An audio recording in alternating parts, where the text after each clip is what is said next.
Hi, I'm Blythe Kaufman, and welcome to Our Lady's Victory Garden.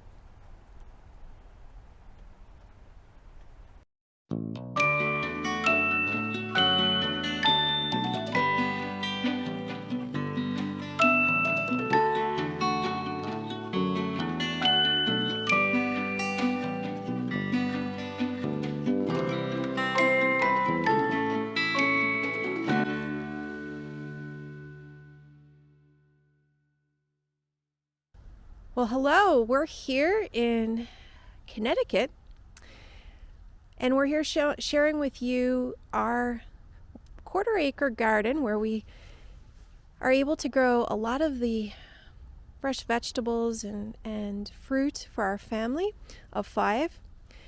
We've lived on this property about 17 years, and so we've had a lot of experience growing food.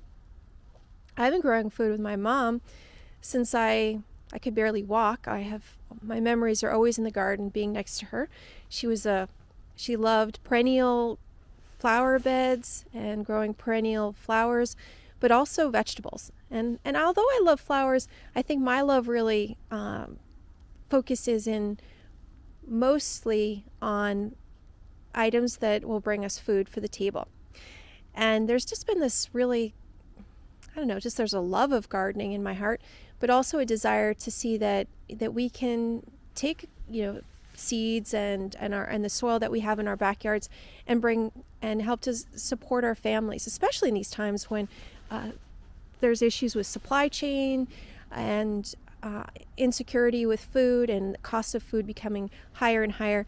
The ability to be able to grow your food and have it right outside your back door is a huge benefit not only to your family, but really to the whole community. So we're going to be sharing with you our experiences of what we've done in our garden here, and hopefully you'll be able to learn a lot and see how you may be able to apply this to where you live.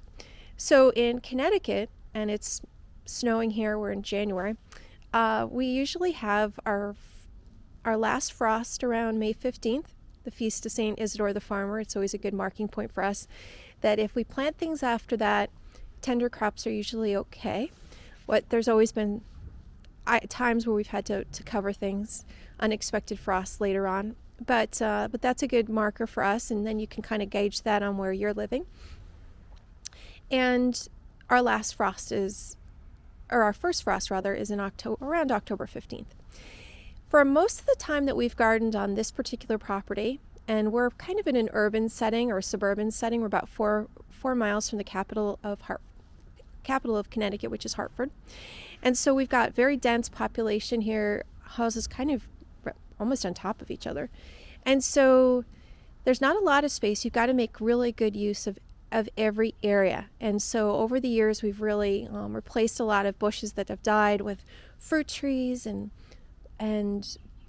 bushes that make fruit, and so slowly replacing things. And one thing we've noticed is that we have a lot of problems with critters here, especially squirrels, but there's all sorts of things, rabbits, there's some raccoons, all different birds. And what we found is that when we grow things protected, we get so much more of what we're trying to grow. So we would probably get only about 2% of what we were growing if it was above ground before we had this enclosure, because the squirrels were just so aggressive here where we live. So this we've put in about 2 years ago. We had our first full growing season last year, and we just had a bounty of food out of this garden. So I'm going to take you through a little bit of a tour so that you can get a little bit of a sense of what we've done here. So we've just going through the door here. There's a wire mesh on the sides, and there's a net on the top. And we've traditionally taken the net down in the fall because my husband had some concerns that the snow might weigh down and structurally be a problem.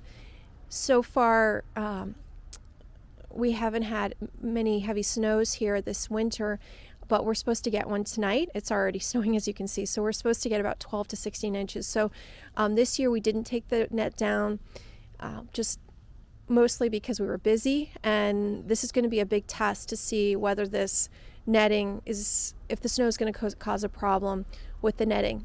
So we'll have to update you on that. But we have some gardening weed barrier on the ground here so that we don't have to deal with grass or anything like that. We've got our raised beds on little stone pavers so that they don't puncture the weed barrier. And we do have a drip irrigation system in here. We didn't have that for many years, but I've got a joint disability, and so I have a real hard time now in the garden lifting things, using my hands. And my kids we have 3 kids, have always been my hands in the garden.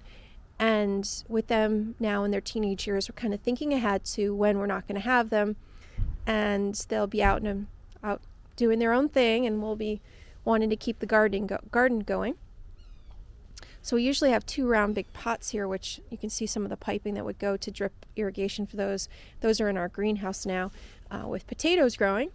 So those are just kind of looped there at the end. But each of these raised beds, we have 4 of them that are on stilts. They're about waist height, and they're made of cedar. And we have 4 of them, 2 feet wide, 8 feet long. So not a huge amount of growing space, but you can really densely grow things in those gardens because they can hang off. And I intensively try to bring compost material into the beds to help keep the nutrients up. So you're going to see here through the winter, we're constantly adding things from our kitchen, food scraps of vegetable matter, eggshells. And at the end of the season, we put leaves and hay to help with composting and creating more nutrients for the next year's growing season. So these first 2 boxes up front, we did mostly tomatoes. I had a few cucumbers trellising over. You see there's this trellis that kind of goes up.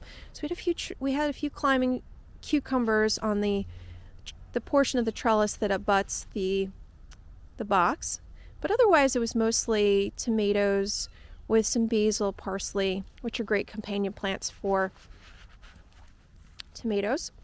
And then at the base of this archway, we had Waltham butternut squash. You can hear the siren or horns going. It gives you really the sense of how we're an urban setting because we're only walking distance to the center of our town, which is really lovely. We do a lot of walking to be able to access things, as my joint disability doesn't allow me to drive anymore. So we're really kind of embracing that simplicity of life, of walking places and growing our own food, helping to sustain ourselves.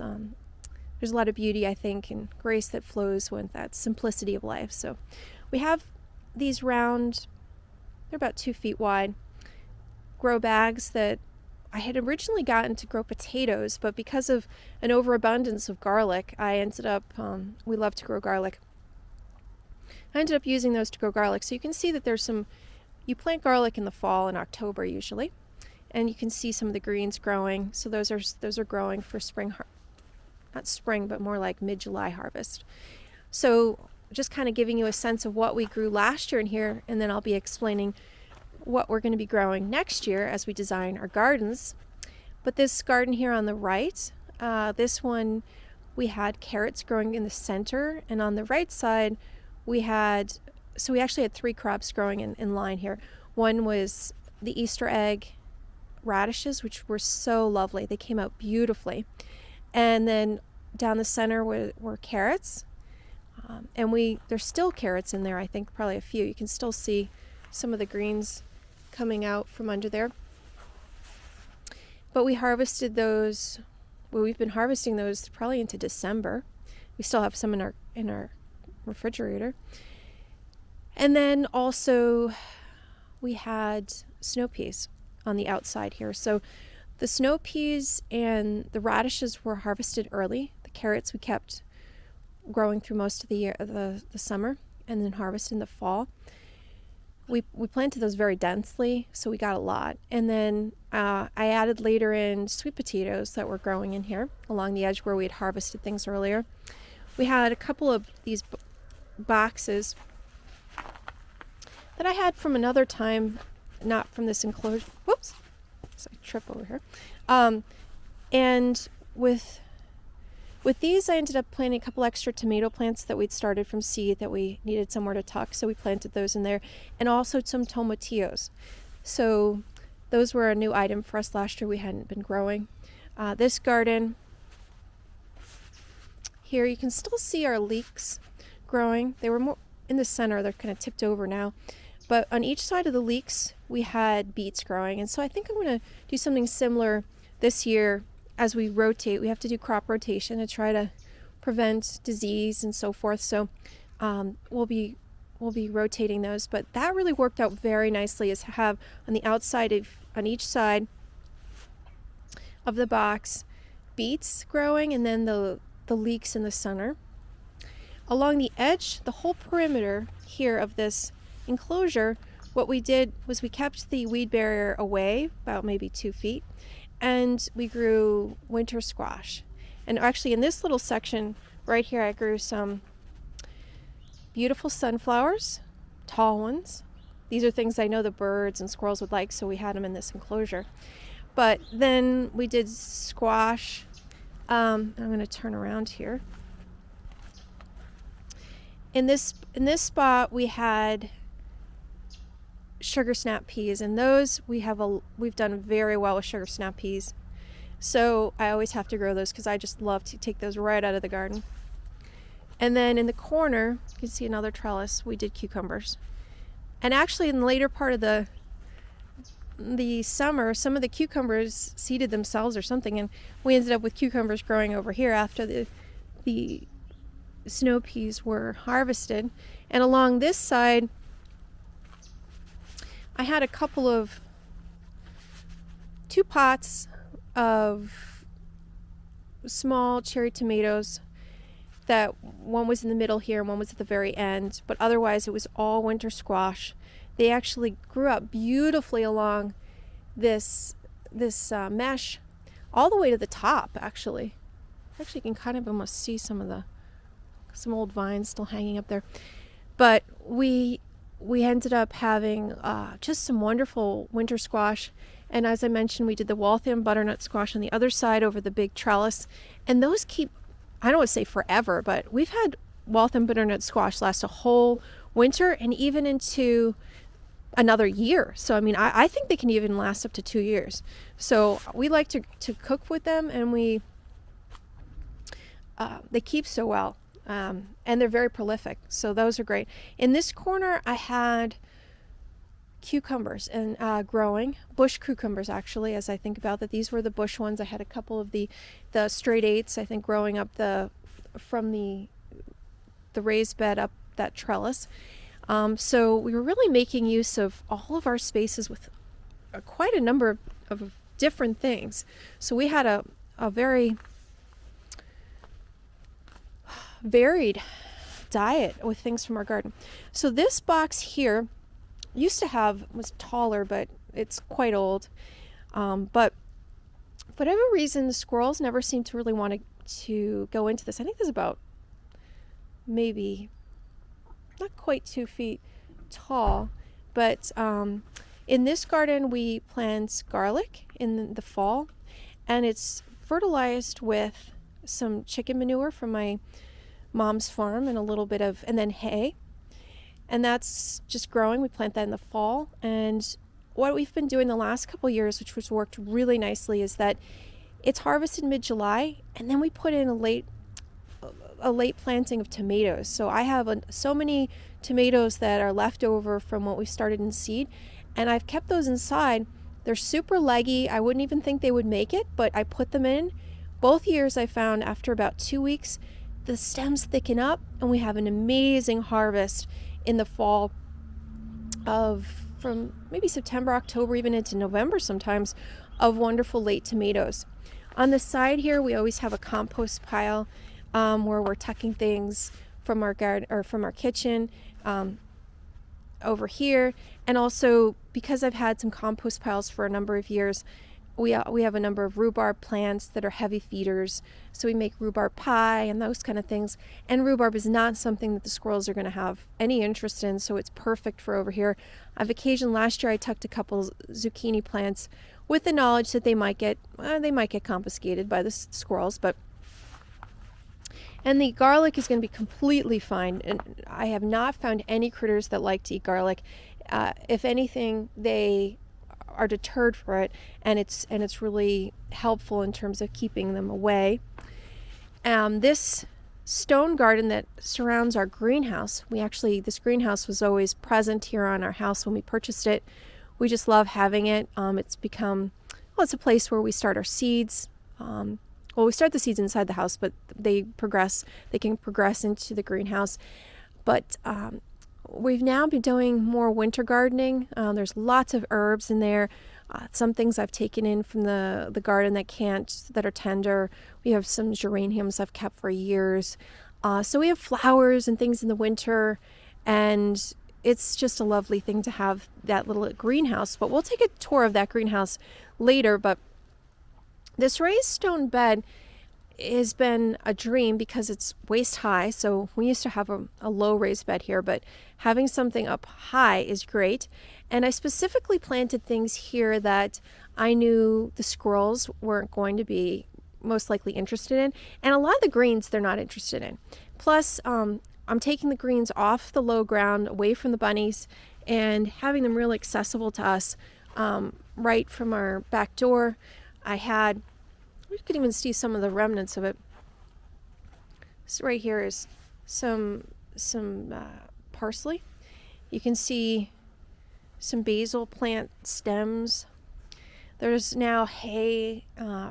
We tucked hay around here because a lot of the things that was growing along here are items that are actually fairly cold tolerant. So we were able to harvest these really late into the season. I would say November, December.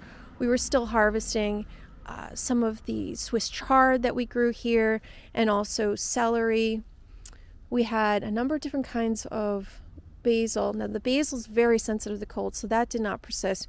Along the edge I planted nasturtium, which are a beautiful flower that is edible, and they just cascaded over the stone, and they're a good companion plant to a lot of other plants. The bunching onions are we also call them scallions. We grew those here, and you can actually still harvest them. I can see them right here, that you could actually still harvest them here in the full winter. I'm going to come in and get a little bit closer so you can see. But you can also, looking down, see we had the dark red Swiss chard and the green, number of different colored ones. We made lovely soups out of those that we're enjoying now in the winter that we froze, but also in the summer. And I'm thinking for this year, I may include some things that are going to be new for us. We haven't had a lot of experience growing cauliflower and cabbage. Those are two items that we've grown so many different items, but cauliflower and cabbage are two items that I really wanted to try. I've seen some different recipes and things I want to try. So I'm thinking that this may be a nice location for them because I don't think the squirrels are going to have much interest in them. And let's take you through the last few sizable gardens I would say that we have here in our yard. And here's kind of a smaller one where we are growing more garlic. And also, you can see we put the hay, but you can also see there's a little bit of kale. One of the really neat providential experiences that we had was kind of early on. I started growing lettuce out here. This is our south side. And instead of pulling the lettuce when it started to get bitter and it shot up a tall stalk and flowered, I let it grow. And it flowered, made seeds, and it dropped its seeds. And so when I leave those plants and let them just seed, and you just kind of try to work with nature does something really beautiful. So now in the spring, we get a huge carpet of lettuce that comes into these beds here. And it's probably at least 2 weeks earlier than if I tried to grow it. And it comes up almost like a weed. It goes into some of it will go into the grass and everything. It's so vigorous. And very early on, I planted asparagus in these beds. So that takes a few years to really get established, but it is established now. But because I like things going to seed and so forth, I let the fronds, these are these tall kind of branch-like things. So it's all from the asparagus. So we let that all go. I find it kind of strengthens the plants. It's also to let them have their branches up like that after the season. And if you don't harvest an asparagus, it'll turn into these fronds. But the other thing is I've ended up with a number of extra asparagus plants, which are a little challenging to plant, a little challenging, to set up, but to just allow them to drop, to propagate has been interesting. So these beds are primarily now, the right ones closest to the house were the ones I actually planted with asparagus. And now I have asparagus plants, also smaller ones on the left side that were mostly just seeded from the parent plants here. But then in between, for years, I actually had garlic in there until I realized that garlic and asparagus are not companion plants. So I've slowly been sort of getting all of our garlic out of there and focusing more, just keeping it mostly the greens. We have a lot of radishes that sow themselves, as kale and lettuce. And the black seed Simpson lettuce is the one that does really the best, I would say. So those are the items that we grow in these side gardens, and as we're planning ahead, we'll be able to, and as I mentioned, these gardens, you'll be able to see where I'm talking about. So these are the main gardens that we have here, and you can see here the greenhouse and some of the colors, and just seeing all the parsley and geraniums, thyme. But we're expecting 12 to 16 inches of snow later today, so I wanted to get out here and show you some of these spaces, because pretty soon they're going to be covered over with a layer of snow, and it'll be much more difficult to see the areas that I'm talking about. And you might think it funny that we're talking about gardening and we're expecting, as we call them, a nor'easter, but this is the time to start thinking about it. Is in the wintertime, what do you want to grow and planting?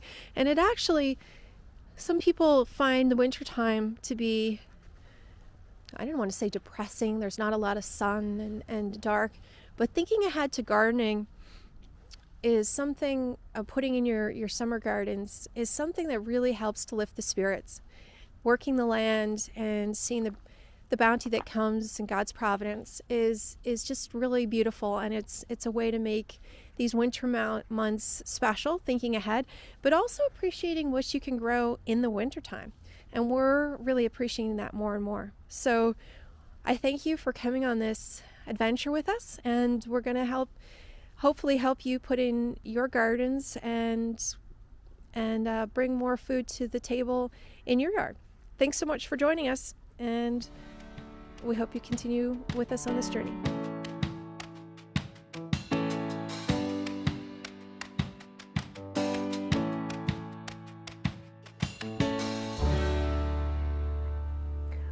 Well, we're going to be taking you through your garden design.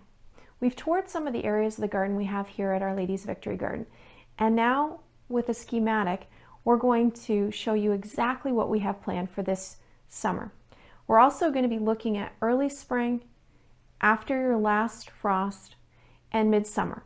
Because in a lot of these spaces, we're going to be growing several different crops in the same space to utilize our small growing space that we have here at in our yard, and most likely you may have some constricted areas in terms of growing as well.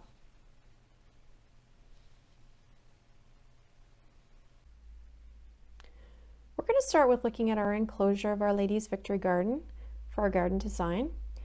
And we're going to look at early spring. And when I mean early spring, that's about 6 weeks before your last frost. And for us, our last frost is May 15th. So we're talking about the beginning of April. And we've got a row of shallots on one wall of the garden and sweet onions on the other. And our garden is about 15 feet by 25 feet. And the sweet onions, the shallots, and our leeks are all transplants. So we've ordered plants that are going to go into those areas, and they're going to be planted. We also have our Easter egg radishes and our purple radishes, which are going to go into the raised beds. Those are great because they are just about 25 to 30 days to maturity. So you might even consider co-planting those with carrots, because as your radishes come due, they can come out, and the carrots then have more space to mature as they're getting bigger. We have planned the snow peas in between, which don't need to be staked. They're just about a foot high, so they're really nice in those raised beds, as opposed to the sugar snap peas, which we've got planned at the end of the garden, and those do grow up to be about 5 or 6 feet tall, so they need sufficient trellising, but they can be planted in April. We put in our beets in the beginning of April, and those actually do very well with onions and leeks, and so those are a good companion plant. Our garlic, which you see there, we planted in the fall, and that should be coming due and ready for harvest in the middle of July. So we'll be planting other things in those spaces. Now, if we look at our spring planting, but after the last frost, we can put a lot more of our tender plants in that would have died if we planted them earlier, and those would be our tomatoes, for instance. And the tomatoes actually do very well with basil. For instance, basil helps tomatoes to overcome both insects and disease, and also improves their growth and flavor. So those would be good to intersperse. We also plant our parsley as well with the tomatoes. Tomatoes do well with leeks, so that's a good companion plant there.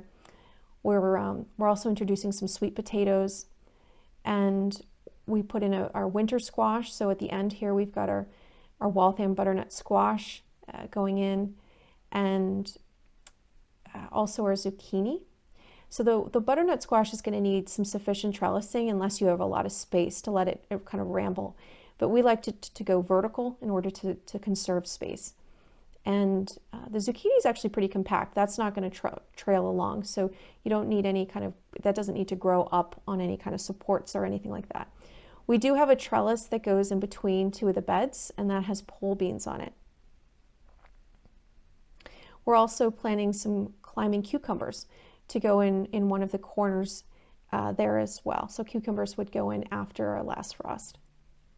In midsummer, where our sugar snap peas are all done at this point, we're going to be putting in a second planting of cucumbers, and also where all of those shallots we're going to do a whole long line of pickling cucumbers, because we'd like to make pickles this year.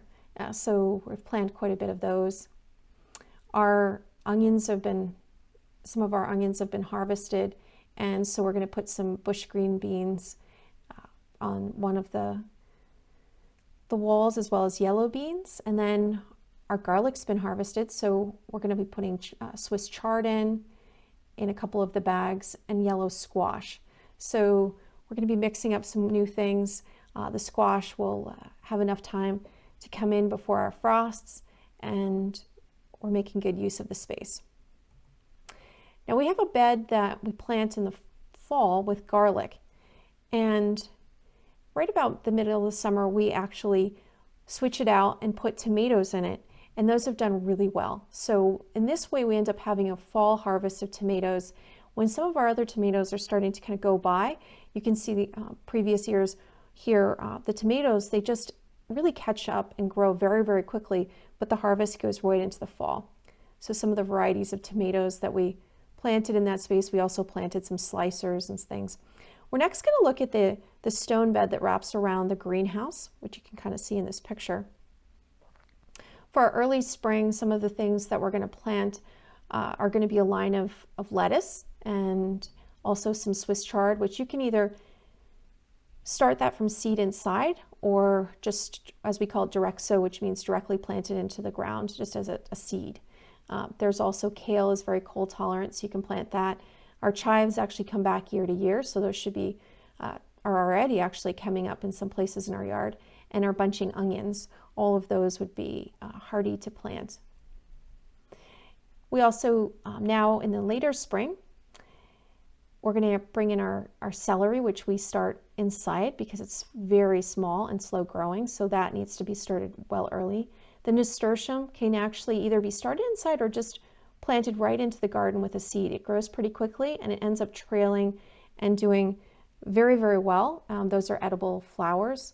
We'll also put our basil, spinach. There's lots of pieces that are going to be in this garden interspersed. We have a very smaller bed that we do also garlic, and just allow kale and lettuce to grow up around it. And those usually self-seed themselves. And our last piece is the red, or not red, but purple asparagus beds. And those come back year to year. So one of the things, or a couple of the things that like to grow with asparagus are grapes, tomatoes, parsley, basil, lettuce, beets, nasturtium. They do recommend avoiding garlic, onions, and potatoes. And what we end up doing is just letting our lettuce and kale grow and then it seeds itself basically. And so year to year we go over there and there's lettuce growing, kale growing pretty much all year. And also some radishes. So those are very low maintenance beds for us, and we end up getting a really nice harvest out of them. So that's a low effort space for us. But we also share some of the varieties that we're planning to grow this year. And the straight 8s, for instance, are great. As the name suggests, you get an 8-inch fruit. Heavy producers and their heirloom. Actually, the other variety, Black Beauty zucchini, is also heirloom. Those usually come in really quickly at 50 days, and usually good to harvest those 6 to 8 when they're 6 to 8 inches long. But we'll let them grow bigger sometimes if we want to use them for zucchini pizza, for example. We grate these on our grill with some cheese and tomato sauce, and they're actually really good. Another variety that's heirloom is the Russian red kale. It has green leaves for most of the summer, but once the cold temperatures come, it turns a really nice purple color, and they've got a pretty good size. They're about 2 to 3 feet high, but the leaves are still very tender, so it's a nice variety and very cold tolerant. So these are just some of the varieties we're going to be growing in Our Lady's Victory Garden this year.